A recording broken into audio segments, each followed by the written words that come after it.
Mana bu masjidimda deyaptilar Rasululloh. Masjidun Nabaviyda bir oy e'tikof o'tirganimdan ko'ra bir musulmon birodarimni hojati uchun yurishligim men uchun suyukliroqdir.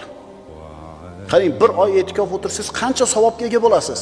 Lekin Rasululloh aytibdilar, meni masjidimda e'tikof o'tirgandan ko'ra bir oy bitta odamni xizmatiga, yordamiga, hojatiga chiqib qo'yishlikni payg'ambarimiz menga suyukliroq deyapti.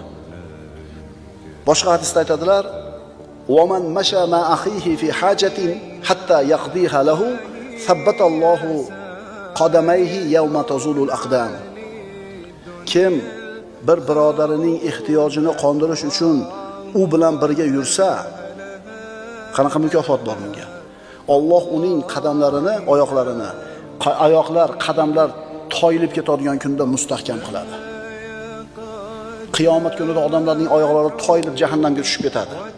Ana shu kunda qadami sobit turadi. Nimani evaziga berilyapti? Jamiyatga foydali bo'lishligingiz.